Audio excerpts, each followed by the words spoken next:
Vamos falar sobre o Currículo Gamer. Esse canal aqui não é gamer, esse canal aqui na verdade tem uma outra proposta, mas esse é um assunto interessante, né, que já vem avançando aí através do Xbox Mil Grau há um certo tempo, né. Não significa que eles criaram esse conceito de devemos analisar gamer tag para saber se a pessoa joga, para saber se a pessoa tem credibilidade para dar opinião. Provavelmente outros já tiveram essa atitude antes, mas foi ele que popularizou essa ideia, né? Então, vamos para a primeira questão. Muitas pessoas relativizam o conceito de gamer, dizendo que para você ser gamer você precisa fazer aquilo, ou isso, ou tem que ter jogado dessa maneira, tem que gostar de jogar, ou não pode gostar de jogar. Na verdade, você tem que jogar, se jogar apenas casualmente não é gamer, e para ser considerado como gamer é, tem que ter muitos pontos, ou não. Se tiver muitos pontos, não é gamer. Também há essa tese aí, né? Que algumas pessoas defendem. E o que podemos dizer é o seguinte: para ser gamer, basta jogar videogame. Só isso. De maneira minimamente casual, já estamos falando de um gamer. Agora vamos para a questão que interessa: o currículo gamer. Vamos direto ao ponto. Quando que realmente faz sentido esse conceito? Esse conceito faz sentido no caso daquelas pessoas que realmente nem tocaram no game e já saem fazendo avaliações. Muitos dos reviewers vai lá, joga 10 minutos de determinado jogo, que é um jogo mais complexo, que pode ter algumas mudanças ao longo do seu curso, e já sai emitindo uma opinião. Claro que 10 minutos é um exagero, mas geralmente tem muitos reviewers que vão lá, jogam um jogo por meia hora e já tem opinião formada sobre o assunto e vai terceirizando, né, vários pontos daquela opinião. Então ele vai lá e pega determinado ponto da sua análise e ele vai lá e pega aquilo ali no site gringo, pega na IGN americana e para que não fique muito escancarado que ele está terceirizando essa opinião, ele vai pegando um pouco de cada local. Né? Tivemos o caso extremo da IGN, onde o cara realmente foi lá, teve a cara de pau de copiar. Isso aí foi na IGN Brasil. Teve a cara de copiar um review gringo de um youtuber sobre o jogo do Zelda, né? Mas isso aí foi um caso extremo. Geralmente o que eles fazem é pegar vários pontos, ficar terceirizando de outros locais, que foi o que foi o que o Zangado fez, né? Ele foi lá, jogou o jogo bem rapidamente, colocou no Very Easy para terminar rápido, para poder já fazer a análise do jogo rápido, né? Porque faz parte do trabalho dele. Jogar para ele é um trabalho, ajuda muito no sustento dele. Não necessariamente é a renda principal, mas é uma das principais. O cara, a quantidade de visualização que ele tem é o suficiente para que ele possa ter o YouTube como meio de vida. Se não o principal, como um dos principais. Aí ele foi lá e utilizou esse truque, né, de jogar no Very Easy para poder fazer a análise mais rápida. Então, isso acontece e os aspectos em que é necessário jogar para você ter uma noção, inteligência artificial, algumas coisas relacionadas à jogabilidade, coisa que não seria possível jogando no Very Easy, ele foi lá e terceirizou. Deve ter pegado em algum site, algumas reviews, viu qual era a tendência ali e falou: olha, Uncharted é assim, alguns momentos difíceis e tal. Isso aí deve ser bem comum nos reviewers, não só no Brasil e no mundo. Ó. Eu aposto minha mão direita nisso, viu, gente? Mas vamos à questão. Isso é um problema? É um grande problema ficar terceirizando alguns pontos da sua review? Eu particularmente não vejo nenhum grande problema nisso. O ato em si de terceirizar algumas partes da review. Você vai lá, joga e não tem coragem de dar uma nota muito diferente da média e vai lá, joga o jogo mais ou menos meia hora e depois tira conclusões, vai terceirizando alguns pontos da sua review. Mas aí que vem a questão. Jogar meia hora realmente é bastante prejudicial, mas muitas vezes essas pessoas elas vão lá e jogam bem mais que isso. Elas jogam um terço do jogo, jogam as primeiras 7 horas, e essas pessoas vão ser acusadas pelo pessoal do Xbox Mil Grau de não terem zerado o jogo. Elas não terem zerado o jogo significa que a review não será de credibilidade? Depende do jogo, mas na maioria das vezes, se você jogar um terço, já é suficiente para você ter uma boa noção do jogo. E tipo assim, o segundo e o terceiro terço dificilmente vão mudar, na maioria dos jogos, uma nota que você daria, que você não daria no primeiro terço. Então, Jogo de corrida. No caso, o Zangado foi muito criticado pelo Xbox Mil Grau por ter feito lá uma análise do Forza, tendo jogado apenas algumas partidas. Mas a verdade é que jogo de corrida ele não vai. Ele é bem uniforme. Você vai lá, joga umas 5 7 corridas, você já vai ter uma noção de vários dos principais aspectos do jogo. Jogabilidade, realismo, se é mais simulador ou se é mais arcade, de como é mais ou menos a ambientação. Você vai ter uma variação de ambientação, mas você já pega boa parte da noção dos gráficos. Eu acredito que jogo de corrida é um exemplo clássico de jogo que você não precisa jogar nem um terço. Eu acredito que se de 1 hora eu já consideraria que é suficiente. É extremamente improvável que a partir da primeira hora, quando você chegar lá na frente, você vai mudar muito a noção do jogo. Isso pode até acontecer em alguns jogos, mas isso pode acontecer mais, principalmente em jogos de aventura single player, que tem grandes reviravoltas, o que não é o caso do mercado hoje em dia. Hoje a grande maioria dos jogos eles vão ter uma tendência mais uniforme, eles não vão sofrer grandes alterações quando tivermos lá na frente, quando chegarmos lá na frente do jogo. Então, essa questão de não ter zerado, e o Xbox Mil Grau e o pessoal que exige Gamer Tag, eles sempre fazem questão de que de você ter zerado, na verdade, não é algo realmente necessário. E em jogos single player, por exemplo, de RPG, nesse caso eu já recomendaria 2 horas, mas mesmo assim, na grande maioria, você já pega uma noção do jogo geral logo no começo. A não ser que seja um jogo bem específico, no começo quase não tem batalha, só tem muita conversa, mas também não é o caso da maioria dos jogos. The Witcher, por exemplo, eu sugeriria no mínimo umas 3 horas. Mas longe de zerar, de ser necessário zerar com as dezenas de campanha, com as dezenas de horas de campanha que se tem naquele jogo. Considero isso um exagero. Vamos lá, eu zerei The Witcher. A minha noção que eu tive nas 3 primeiras horas mudou muito em relação ao que aconteceu depois, as próximas dezenas de horas que eu joguei aquele jogo. Na verdade, não. E na grande maioria dos jogos isso não vai acontecer. Então, jogar um terço vai ser o suficiente na grande maioria dos jogos. Alguns jogos, se você tem uma reviravolta aqui e ali, que não são muitos, tá? A maioria dos principais jogos da atualidade, tanto os multi quanto os exclusivos das principais plataformas, não vão ter essa grande variação. Então você vai conseguir fazer um review e não vai mudar muito a sua nota, sabe? Se você jogasse 20 horas, você não teria uma nota muito diferente do que jogar apenas as primeiras 3. Talvez é, seria melhor ter zerado, aí ao invés de ter dado uma nota de 85, ele daria 87, porque melhoraria mais pro final. Mas a verdade é que os reviewers, eles terceirizam opiniões, eles vão lá e dão uma olhada nos outros, aí ele vê que um outro review tá falando que no final vai melhorar. E se ele jogasse, provavelmente não mudaria muita coisa. Sabe? A nota dele, se ele jogasse o jogo completamente, não mudaria muito simplesmente porque ele terceirizou ali algumas opiniões, porque o jornalismo gamer, que possamos dizer assim, ele tem determinados padrões. E aquilo ali não vai sofrer, ele não vai ter uma noção totalmente diferente porque continuou jogando aquilo ali. Ele já pegou mais ou menos a alma do jogo, a grande maioria dos jogos você já pegou, a partir do momento que você jogou 2, 3 horas. E a partir daí, você pode até refinar a sua opinião com outras para ter uma ideia de se tem alguma mudança mais para frente, mas na maioria das vezes não vai fazer muita diferença, sabe? Ele não teria uma noção muito melhor do jogo se continuasse jogando. E olha, eu não consigo imaginar um único jogo onde as 3 primeiras horas não seriam suficientes para você ter uma visão global sobre aquele jogo. Eu não consigo imaginar.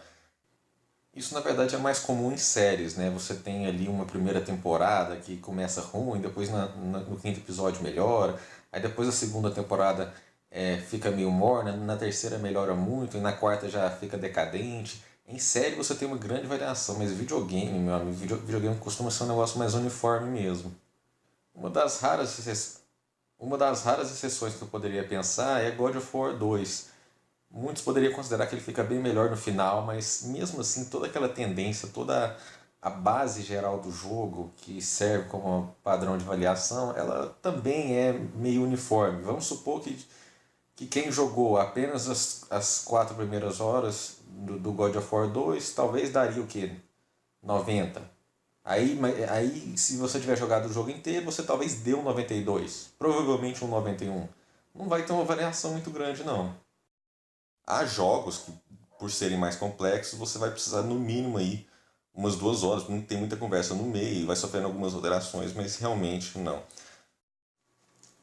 Essa ideia de dizer que gamer tag é uma coisa de foro íntimo, na verdade também é uma besteira.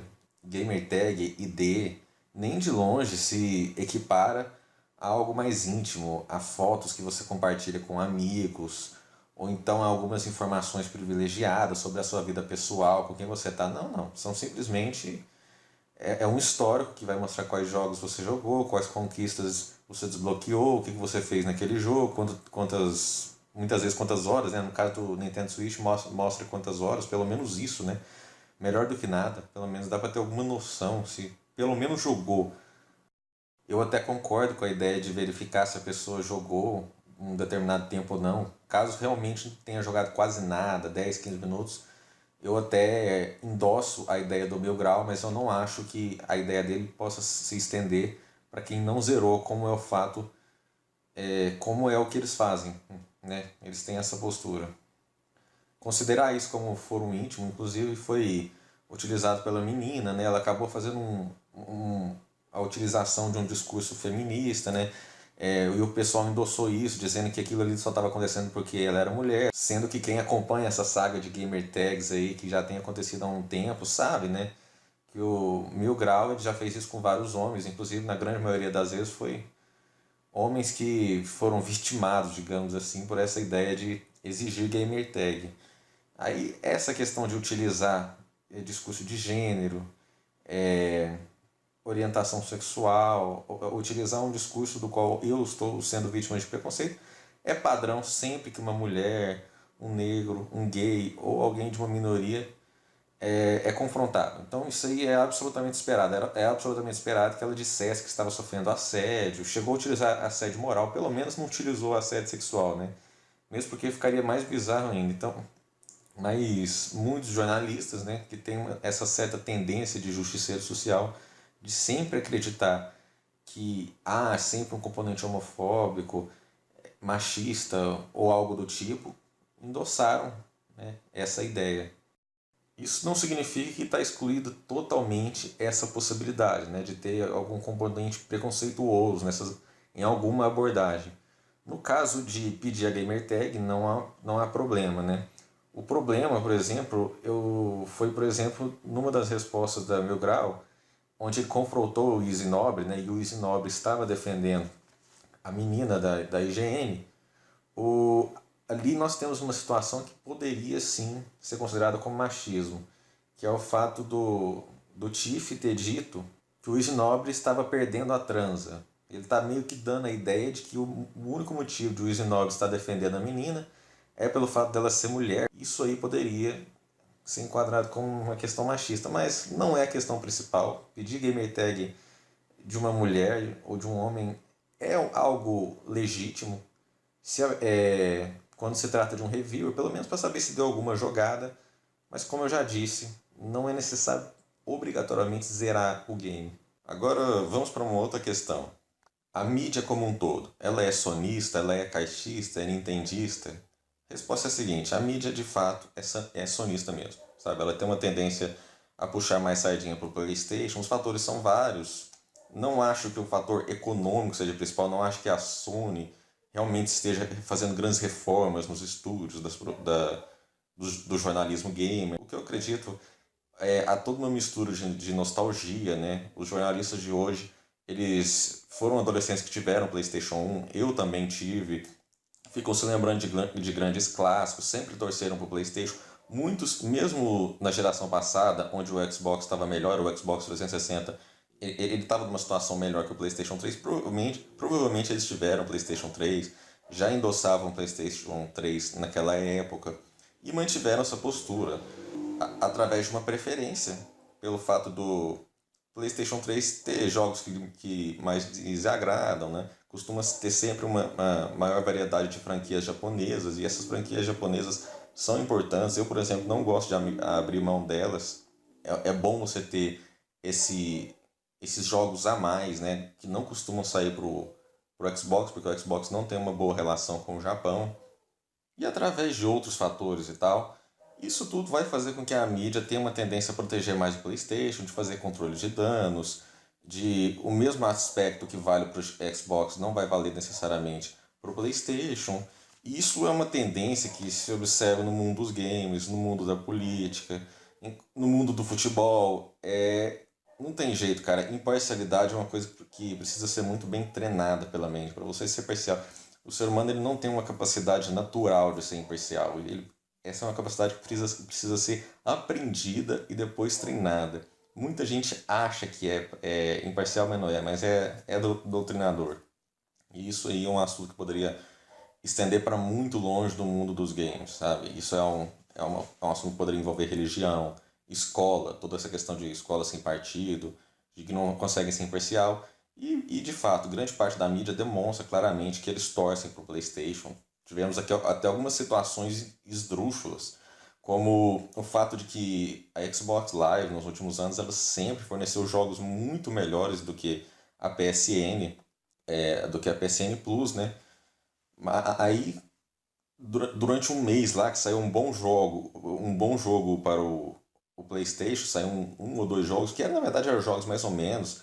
Tivemos capas, como não sei se foi da IGN ou da Tecmundo, de Deus é top, teremos esse jogo no PlayStation. Sendo que sempre tem jogos tops na Xbox Live, isso aí sempre foi um massacre quando se fala disso, né? Sobre fornecer jogos de graça nesse serviço de assinatura online. Porém, aí vem uma outra questão. O PlayStation está melhor que o Xbox? Está. Para começar, essa ideia da Xbox ficar oferecendo grandes jogos, franquias importantes, de graça, já é meio estranho. Isso aí não é algo que você espera normalmente, porque são franquias que poderiam muito bem estar dando um bom lucro ainda. Mas não estão porque realmente os jogos do Xbox não estão vendendo bem. Alguns argumentam, né, os defensores, os caixistas argumentam que não, que na verdade a Microsoft não libera as vendas, então nós não temos como saber se está vendendo bem ou não. Ora, não sejamos ingênuos, né? Grande parte do mercado gamer, das vendas, são especulativas. A partir do momento que você diz que está sendo um grande sucesso, que você solta os números, aquilo ali estimula mais gente ainda a comprar. Já jogos que o pessoal não está jogando, a tendência é que o pessoal realmente não continue jogando e não estimule novas pessoas a jogar. Battlegrounds, várias das pessoas que estão jogando aquilo ali jamais se interessariam pela proposta original. Você cai ali de paraquedas, começa todo mundo se matar até sobrar um. É um negócio meio até infantilóide, mas pelo fato da galera tá jogando, o pessoal vai lá e compra, né? Isso serve para vários jogos. Então, na indústria dos jogos, ela é bem especulativa. Quando uma empresa está vendendo bem, ela faz questão de mostrar esses números. Olha, estamos muito bem, vendemos tal, tal, tal. Se a Microsoft não mostra, não publica a venda dos seus jogos, é um forte sinal de que está vendendo mal. E está vendendo mal mesmo. Os sites que fazem essas especulações, né, o principal é o VG Charts, mas eles têm seus truques para ter uma noção de mais ou menos como está vendendo. E esses truques mostram que não está vendendo bem. Então, esse é um outro ponto do vídeo. De fato, dizer que o Xbox está indo pior, está perdendo nessa última geração, é um fato. Vendas é o que há de principal em relação ao mundo dos games. Esses jogos são caríssimos, custam milhões. E a partir do momento que não está dando lucro, aí você tem realmente um grande problema. A Microsoft até tenta falsear essa situação, né? Misturando ali o lucro da Microsoft como um todo, com o lucro do Xbox, faz toda uma conta para dizer que não, está dando lucro sim. Não, mas sem dúvida nenhuma, os jogos realmente estão vendendo poucos, vários não estão conseguindo se pagar, no caso no Quantum Break, né? No caso do game do Gears of War, foi necessário fazer vários bundles, né, para conseguir impulsionar suas vendas, o que não era para ser necessário, né? Basicamente a principal franquia junto com o Halo da Microsoft. O Halo vendeu bem e o Forza vendeu bem o anterior, só que esse que saiu agora não tá vendendo tão bem assim não. Então a Microsoft tá numa situação problemática. Não é errado dizer que a Sony está vencendo essa última geração, além de uma maior variedade da Sony, né? Quando se trata de jogos. Nos dois primeiros 3 anos, e eu poderia até estender para os 3 primeiros anos dessa geração, a Microsoft ofereceu mais jogos. Mas aí depois a Microsoft parou de oferecer, parou de desenvolver jogos exclusivos. Tá um videogame que está se tornando mais multiplataforma mesmo, pelo fato de que não estavam vendendo tão bem. E a Sony agora está compensando isso, está lançando vários dos jogos. E é uma tendência da Sony mesmo, né? Lançar a maior parte dos seus grandes jogos quando está chegando mais no final da geração. Mas reconhecer que a Sony está indo melhor é uma coisa. Agora, tendenciosismo que a gente vê na mídia, onde o mesmo critério que é ruim para o Xbox para o PlayStation é bom, onde a mídia não fala de alguns detalhes do Xbox que são melhores, o próprio serviço online.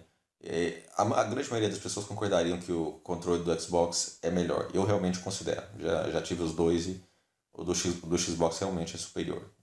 A mídia dá muito mais valor quando o Xbox perde um exclusivo do que um PlayStation, quando um ex-exclusivo, né, um ex-exclusivo sai do PlayStation e vai para o Xbox, a mídia dá menos valor do que quando acontece o contrário. Então há esse tendenciosismo acumulado que não muda o fato de que de fato isso não muda que a Sony está ganhando essa última geração.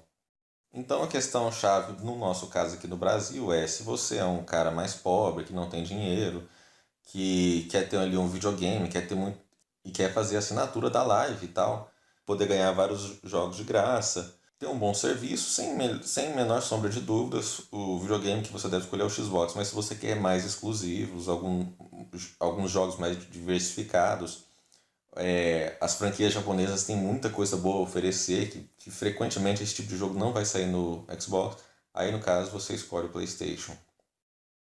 E para terminar, vamos agora para o terceiro ator que chegou no mundo dos games, né? Que é a Nintendo. Pô, quem diria, né?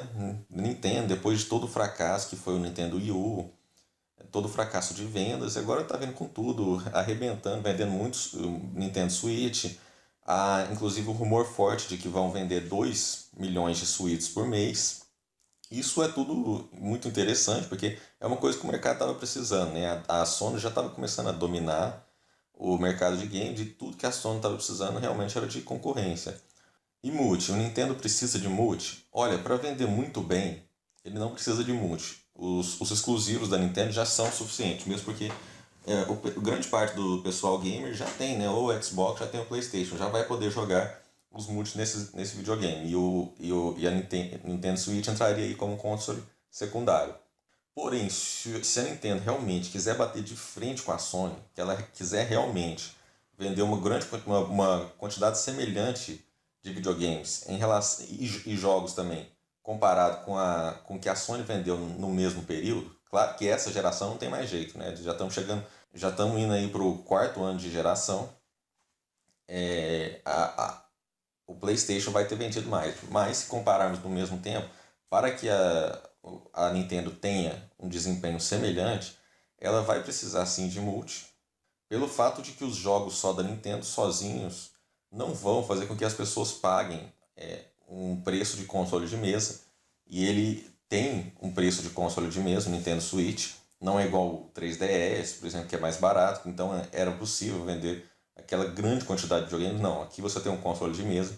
E para que as pessoas se interessem por esse videogame, de tal modo com que a Nintendo possa combater a Sony, vai ser necessário ter os multi. O pessoal quer jogar Assassin's Creed no meio da rua, quer jogar Call of Duty e vários outros jogos importantes. Então, essa vantagem de poder jogar onde quiser é o que melhora muito a vida da Nintendo.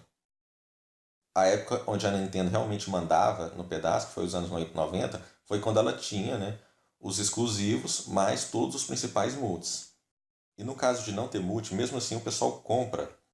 É um videogame secundário que o pessoal compra, porque boa parte do público gamer, não só do Brasil, mas do mundo, não vai ter dois videogames, quer ter só um videogame mesmo. Mas pelo o seu modelo, que lembra um tablet, muitas pessoas poderiam considerar nem como um videogame necessariamente, poderiam considerar como algo necessário, né? Você poder jogar jogos AAA no meio da rua, devido a esse fator, né? Esse fator portátil ajuda muito, do fato de ser um videogame híbrido.